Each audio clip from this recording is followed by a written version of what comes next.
今回の産業まとめ。暴言外務大臣の行き過ぎた発言。ちょっと前までは良好な関係。中国に徹底対抗を示したフィリピン。フィリピンの外務大臣であるテオドロ・ロクシンはツイッター上で中国に対し、汚い言葉で罵りました。もともと激しい発言で知られる人で、たびたびツイッター上では派手な発言を繰り返しています。今回はここのところ南シナ海で中国が行っている様々な振る舞いに対して怒りが爆発したようです。ロクシン外相は今年フィリピンと中国の国交樹立45周年を迎えたこともあり、1月と4月にそれぞれマニラと北京で外相会談を行っています。どちらも当然のことながら、良好な関係を構築していくと前向きな声明が発表されています。ただ、4月に入ってからは、フィリピンの取材班を人民解放軍が追い回したり、中国漁船や民兵船が領海内に頻繁に滞在するなどしてフィリピンの主権を侵害しています。4月21日には中国に対して、地域の平和と安定を促進するという公約を無視しているとして外交的抗議を行いました。これは2016年にドゥテルテ大統領が誕生して以来、78件目だということです。また、4月25日にはフィリピン沿岸警備隊が南シナ海で軍事演習を実施し、関連する海域でフィリピンの海事管轄権を守ると述べました。これに対して中国側は、中国の主権と権利を尊重し、状況を複雑にし、紛争を拡大する行動を取ることをやめるよう要請すると反論。今度はフィリピン国防部が、中国はフィリピンに何ができて何ができないかを言う権利はないと反発し、両国関係は微妙な雰囲気になっています。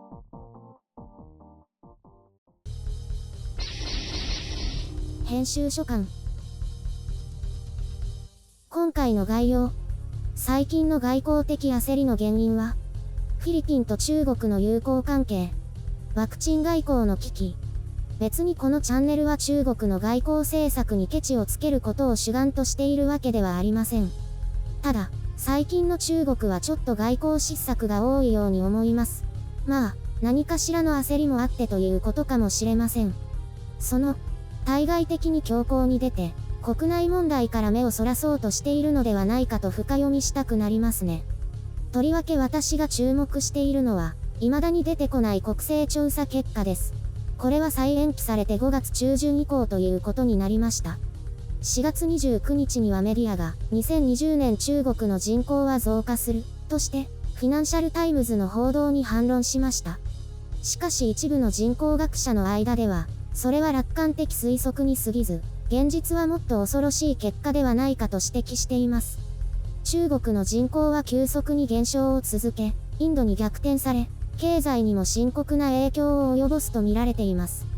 中国社会は高度にデジタル化され続け、統計結果を出すのに今まで以上に時間がかかるというのはどう考えても不可解です。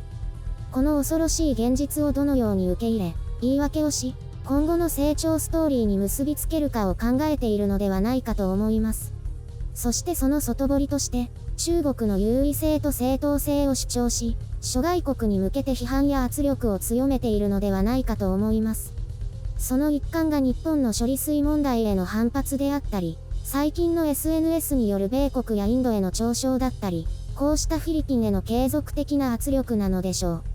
フィリピンはドゥテルテ大統領が中国に対しては友好的に接しています。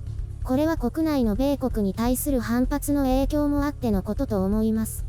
そしてドゥテルテ大統領は現実主義で、最近ではワクチン確保のためにはなりふり構わない姿勢を見せています。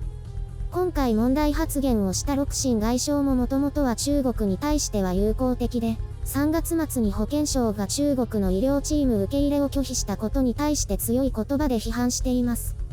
こうした良い雰囲気の中、度重なる中国の横暴をきっかけに、中国への視線がガラリと変わってしまいます。ロクシン外相も友好関係は認めつつも、我々の友情はどうなってる？お前だよ。俺たちじゃない。こちらは努力している。友達になりたいと思っているハンサムの注意を引きたい醜い愚か者のようだ、とか、言ってはいけない F から始まる4文字の言葉とかを言っています。ドゥテルテ大統領は相変わらず中国に対してはことを荒立てないように対応していますが、発言の中にも若干の苛立ちが感じ取られます。中国に対しては、妥協できないこともある。守るべき自国の利益もある、などと発言し、これ以上の譲歩はないとしています。フィリピンは最近、2016年のハーグ仲裁裁判所が中国の領海主張が国際法に矛盾するという判決を持ち出して中国を非難しています。この扱いをめぐって中国とフィリピンの間では慎重なやり取りがなされましたが、フィリピン政府はこれを前面に押し出してきました。さらには米国が3月末にフィリピンの立場を支持すると表明したことを受けて、米国との相互防衛条約をバックに強気の態度に出ています。この米国とフィリピンの関係も相変わらず微妙で、バランス外交といってもまた韓国とは全く違った側面を見せていますね。こういった状況の中で、中国はかといってフィリピンに対して妥協的な態度を取ることは難しいでしょう。弱気に出れば国内の愛国者が騒ぎかねず、問題が大きくなると中国にとっては批判を外に向けることができなくなってしまいます。ワクチンの供給を交換条件として、中国が引いた印象を与えず、かつことを荒立てずに済ませたいというのが中国の本音でしょう。まあ、あまりにめちゃくちゃですが、これ以上弱みを見せたり失態を重ねてはならないですからね。ただ、ここに来て中国のワクチン外交にもスプートニク V という思わぬライバルが登場し、中国ワクチンの存在を脅かしています。ロシアとはワクチン供給で協力していくということになっていますが、急激に評価を高めているため、中国の障害になりかねません。中国はこれまでのような傍若無人な外交を改めなければ、ますます肩身の狭い思いをすることになっていくのではと思いますね。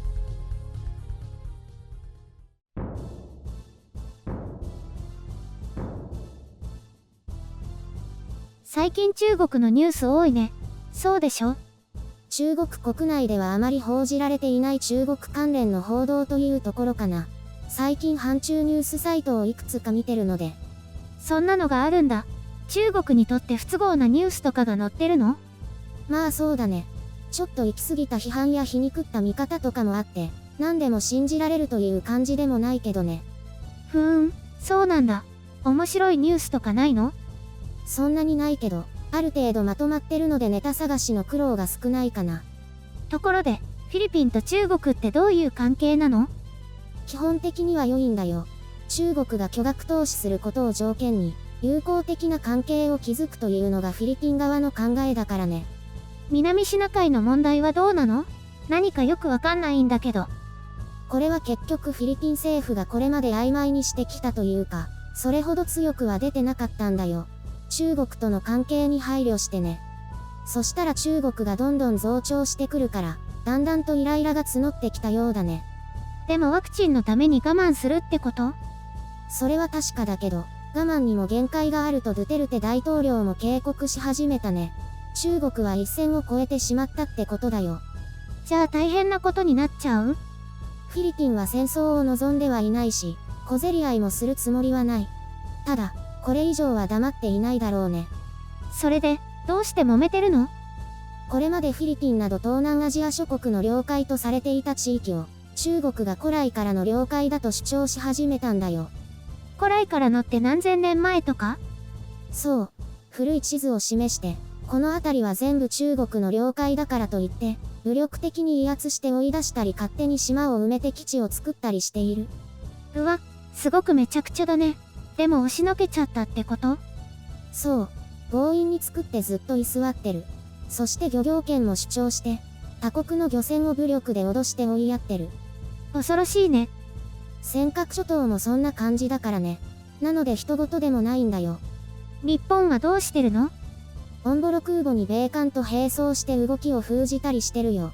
空母のボロさが露呈したとネットでは嘲笑されてるね。あ、ちゃんと対応してるんだね。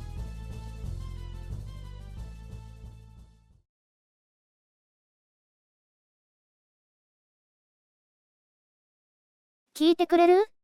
天気の良い日はね、ベランダに椅子を出して本読んだり、コーヒー飲んだりのんびり過ごすんだけどね。白雪さんの言葉で言うベランディングね。そういえばさっきベランディングで検索したら、そういう言葉があるんだね。え、英語でもベランディングって言うの？言わないよ。ところでね、毎年この時期のベランディングはとっても憂鬱なの。うちのベランダはコンクリートなんだけど、時々ちっちゃい赤い虫が歩いてるんだよ。よーく見ないとわからないくらい小さいんだけどね。最近は毎日10匹くらいいるの。もう大嫌い。ああ、白雪さん曰く、赤虫ね。そう、赤虫。コンクリートマンションに出るやつ。それで、この時期はベランダの赤虫退治が毎朝のルーティンになってるんだよ。放っておけばよくない？別に害はないんだし。放っておけないでしょ？そういう概念がないよ。変なの。ゆるりんだってベランダに鳥が来るたびに追い回してるじゃない。あれは糞をするからだよ。居心地が良い場所だとわかると集まってくるからね。赤虫はしょうがないじゃない。ダメ、許すまじ。それで、どうやって退治するかっていうとね、少量の食器用洗剤と水をスプレーボトルに入れて、それをシュッて吹きかけるの。ちっちゃい赤虫はイチコロよ。すぐに死んじゃうの。それでそのうち乾いて風で飛ばされていなくなるよ。ネット情報だけど効果あるよ。でもキリがなく出てくるんでしょ？だから毎朝ベランダを見回りしてシュッシュってやってるんだよ。なんというか、お疲れ様です。毎朝やってるんだから、赤虫さんもそろそろ、この家のベランダは危険だって覚えてくれればいいのにね。鳥さんは覚えてくれてるんでしょ。覚えてるかどうか知らないけど、少なくとも毎日のたまり場にはなってないよ。この快適な春の時期だけ出てくるんだよね。嫌い。本当に虫嫌いが極端だね。